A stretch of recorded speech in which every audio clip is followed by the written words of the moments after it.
Hello there, AppSpy viewers. My name's Peter and I've got a hands-on video for you. This time it is with Sharknado, the video game. And obviously, caveat is that this is a hands-on, it's not a review or anything like that, so no definitive stuff here, blah blah blah, but I don't think this is very good at all. So, this, by the way, is the third of 3 stages that the game has. I've destroyed the Sharknado. Oh, brilliant. Okay, so now we're on to the thing again. So there's this running stage, that's the first stage. There is a surfing stage, that's the second stage. And the third stage is riding a shark with a chainsaw and killing other sharks, basically. Yeah, so that's the premise. As far as I understand it, the films don't exactly do much more in terms of narrative, but I've not watched them, so maybe they're good. I have no idea. I've picked up one of these bats, which means that I get 3 hits on these sharks. And the more sharks I hit, the more I level up sharks. Yeah, it's really weird.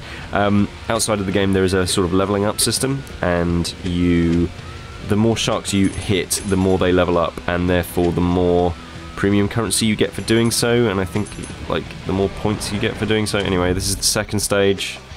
I'm on a surfboard trying to avoid the sharks. Can't really attack anything here. It's a 3-lane auto runner, auto surfer, auto rider sharker, and it's Subway Surfers basically, except Subway Surfers has got character, and this has got really bad clipping and low resolution textures and too many load screens and too many sort of moments when you're like, hold on, has the game frozen? Oh, no, it's fine, it's fine.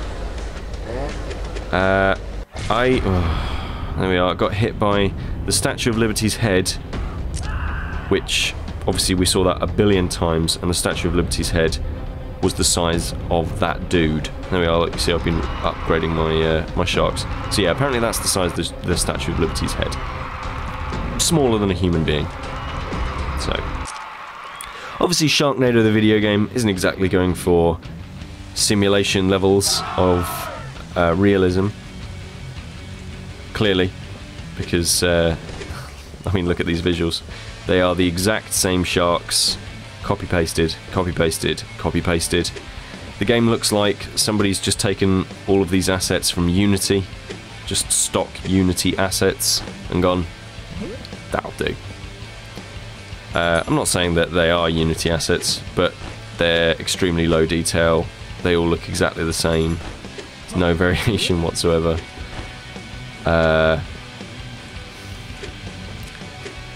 Doesn't appear to be any lighting whatsoever.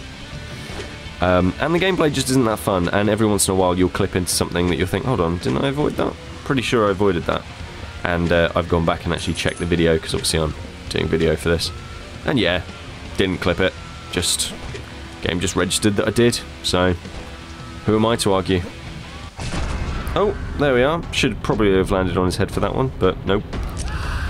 You can jump on sharks and then bounce off of them, which is quite satisfying if you don't like sharks. So yeah, I don't think it's very good. You swipe about to move, swipe up to jump, swipe down to slide. You collect pickups. The game is $2.99, or your equivalent in your territory.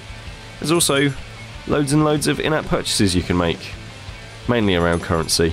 There's 2 forms of currency in play. There you go, I just bounced off of his head. So you can upgrade the weapons so that they last for longer. Oh, that was my fault. And you can also buy chum so that you can keep playing. But spending premium currency to keep playing is for suckers. So I don't think it's very good. And so do you want to know the secret? Okay, I'll tell you. So the secret is I know why bad video games are not very good, and good and bad films are quite often quite enjoyable. And I will tell you this secret, I will divulge it to you right now. Basically, there's been 100+ years of filmmaking, and we've got making a film down to an art. We know that you have to frame people in certain ways and focus a lens in a certain space to create a certain dramatic effect. The reason we know this is because there are, like I say, decades and decades and decades of filmmaking experience, and people have this stuff down. You can read it in a book. If you don't know how to make a film, go to your local library. There will be a book that will tell you how to do so. With video games, it's not the same. And there's no sort of design document of this is how you make an auto runner. There just isn't one. So you can still make bad auto runners.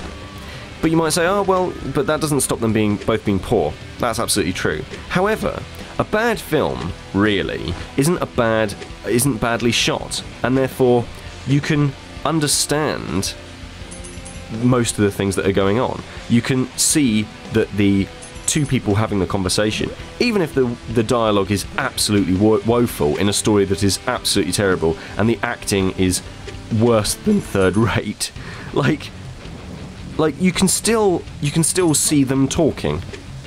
You can still enjoy the film. You can still appreciate the dialogue because you can see them and you can hear them, because somebody is recording and somebody is filming, and the boom mic is not in shot and the people are in focus. But with games, you can't enjoy them if they aren't enjoyable, because the entire point about games is not just passively sitting there and watching. The whole point of them is interacting with them in an enjoyable manner.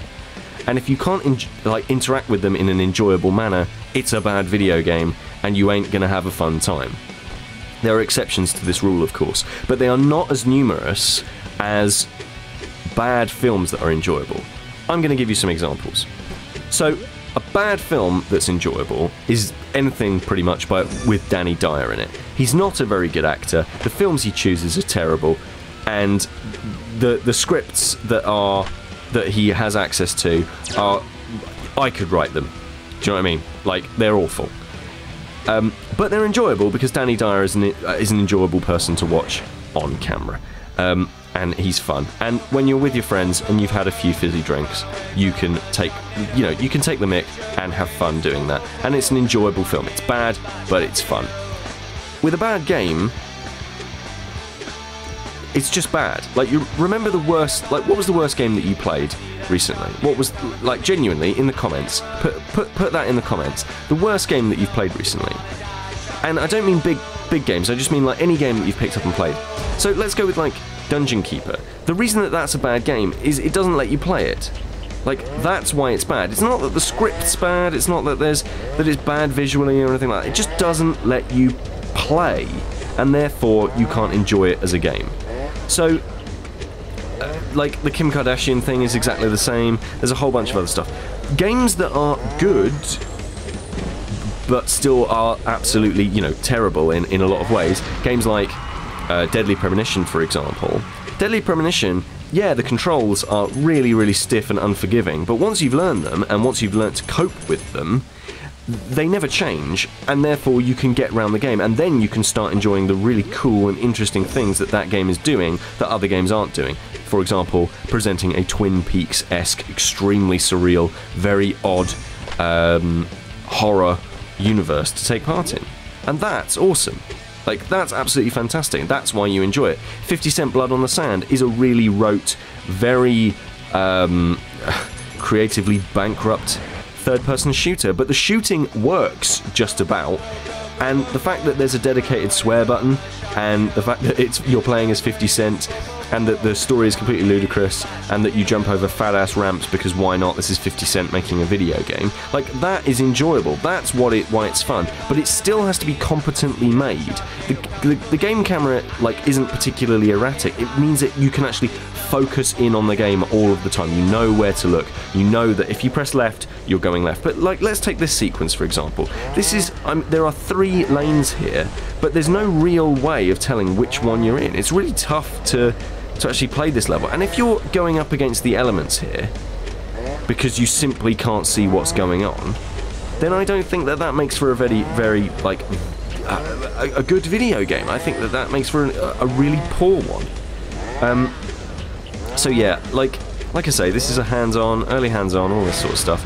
but it's just not very good. And the reason that people are going to download this, and I know that some of you are still thinking, oh, what a grump, I'm totally going to go and get this one anyway, because, I don't mind auto-runners, but I really love the Sharknado thing. Ha ha ha ha ha ha ha, sharks in a tornado, ha ha ha ha ha ha. No, stop it. You are encouraging people to try and take your money. This is going to cost you money to play. Like, it's going to cost you money to play, and it's going to cost you more money to enjoy. Like, it's no good. It is absolutely terrible. So, for God's sake, like, I've already talked about this game way too much. I've given it way too much YouTube airtime. Like, don't play this game, for heaven's sake, and do not spend money on it. This is Peter with AppSpy.com. We review, you decide.